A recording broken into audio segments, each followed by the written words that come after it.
Assalamualaikum warahmatullahi wabarakatuh.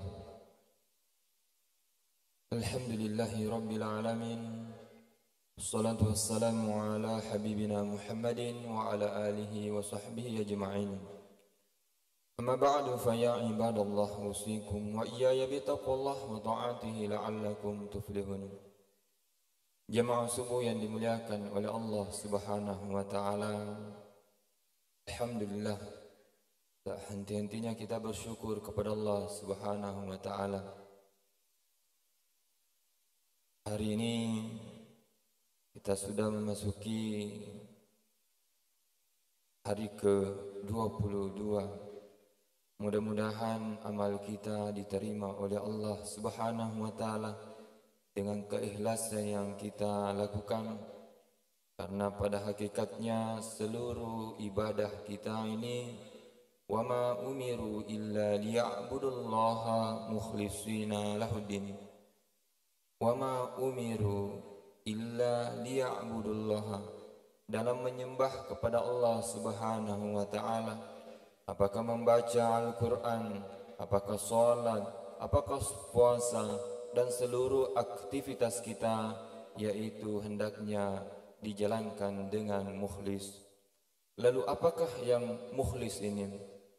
Kalau tadi terkait dengan beriman, iya, pondasi orang yang melakukan amal soleh harus beriman. Namun dalam amal solehnya diterima apa tidaknya, itu nanti dilihat dari ikhlasnya. Apa sih ikhlas ini? Dari kata khalasa yakhlusu, bersih, suci atau murni, menjadi akhlasa yukhlisu, ikhlas. Orang yang betul-betul membersihkan, jadi mukhlisin, orang membersihkan diri. Kalau kita beribadah, ini kan terkait dengan misalnya berimpak misalnya. Kalau kita melihat ayatnya, alladzina yunfikuna fi sabilillahi thumma la yutbi'una, atau qaulu ma'rufun wa maghfiratun khairum min shadaqatil yatba'uha adza. Orang yang berinfak tidak mengikuti dengan manna wal adza. Apa ini manna? Manna ini contohnya kita sudah berinfak. Wah, saya itu dulu ada sumbangan saya masuk, itu manna. Saya dulu itu sudah mengajar. Kalau bukan saya yang mengajar di situ, ini termasuk manna. Nah, ayat selanjutnya mengatakan, ya ayyuhalladzina amanu la tubtilu shadaqatikum, jangan merusak sedekahmu. Bil manni wal adza, dengan manni. Manna ini itu tadi terkait dengan apa yang kita sudah lakukan, kalau sudah disebut itu rusak. Kenapa? Terkait dengan ikhlas. Contoh, kita sudah memberikan ini, ibadah kita sudah ikhlas, sudah kita berikan, itu nanti menjadinya musyrik. Kebalikan ikhlas, musyrik. Kenapa? Musyrik ini syaraka yusyariku, berbagi. Kalau kita sudah memberikan sepenuhnya kepada Allah Subhanahu wa taala, lalu kita menyebutnya lagi, itu namanya musyrik. Kenapa? Sudah diberikan, diakui lagi. Seharusnya kalau sudah beribadah, apapun itu modelnya, itu pengakuan kita itu tidak ada. Itu namanya ikhlas atau murni. Tidak ada campur tangannya lagi kita dengan ibadah-ibadah yang sudah kita lakukan. Karena kalau kapan ada muncul saya dulu, saya memberikan, saya dulu sholat tahajud bulan Ramadan, saya dulu puasa, saya dulu keliling, saya ini, itu namanya mengakui. Kapan mengakui? Itu namanya ishtaraka. Kalau orang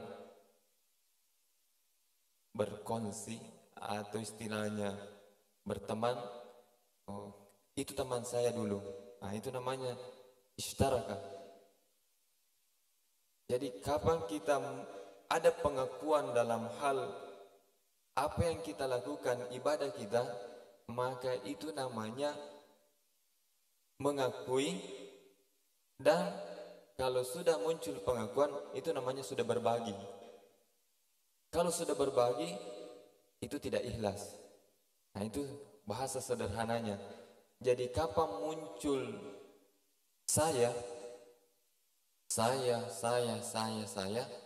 itu berindikasikan batalah shadaqatukum. Itu bahayanya. Walau asyraku, kalau kita melakukan amal dengan musyrik, lahabitu anhum ma sanau, maka seluruh aktivitas yang kita lakukan yang tadinya bernilai ibadah itu sia-sia. Makanya nanti ada manusia heran di akhirat, sudah sholat, sudah puasa, banyak amal ibadahnya, tapi apa? Alladzina dhalla sa'yuhum, hilang semua usahanya. Wahum yahsabuna annahum yuhsinuna sun'a, padahal sudah mengira saya ini sudah beramal. Kenapa? Ternyata batal semua yang sudah ia lakukan. Karena kenapa? Dia sudah berikan, lalu mengakuinya lagi. Seharusnya ketika sudah melaksanakan hal-hal yang bernilai ibadah atau memang ibadah mahdhah, malu kita mengakuinya.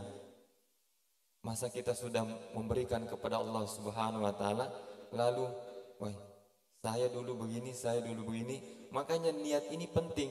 Apa niat kita puasa? Saya puasa besok, saya serahkan untuk apa? Karena Allah. Berarti kalau di esok hari, itu saya dulu puasa, ini mengakui lagi. Kita berinfak, bersedekah, berzakat, saya sudah berzakat. Makanya hadir yang dimuliakan oleh Allah Subhanahu wa taala, tapi hebatnya Allah Subhanahu wa taala, Allah tutup dengan wallahu ghaniyun halim. Untung Allah tutup dengan kata-kata halim. Jadi dalam tafsir dikatakan, tafsir Al-Baghawi, la yu'ajjilu bil uqubah ala may yamunnu, orang yang dengan bersedekah, berpuasa dan mengatakan saya tadi ini, Allah tidak mempercepat membalas. Allah tidak mengasap cepatnya atau menunggu memperbaiki. Allah tetap menunggu memperbaiki niat kita. Makanya ada niat awal, niat pertengahan, niat terakhir. Selalu niat. Kalaupun sudah misalnya kita sebut saya sudah berimpak dulu, sudah ditahu ilmunya, astagfirullah, ya Allah saya sudah serahkan kembali, ya Allah saya sudah serahkan, ya Allah saya sudah serahkan. Ya, pada saat itu kita, Allah Subhanahu wa taala, wallahu ghani, Allah yang maha kaya.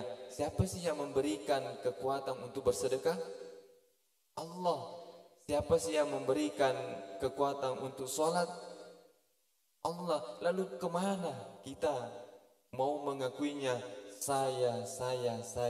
Alangkah sombongnya kita kalau mengakui padahal tidak ada yang kita miliki pada hakikatnya. Apa yang kita miliki? Ilmu tidak ada. Saya dulu, kalau bukan karena saya mengajar kamu, ini hadir yang dimuliakan oleh Allah Subhanahu wa taala. Maka ikhlas ini penting. Jangan sampai karena kata-kata kita, karena ada kata saya, itu yang merusak diri ini. Hadir yang dimuliakan oleh Allah Subhanahu wa taala. Bil manni wal adha. Nah, al adha ini terkait dengan pemberian.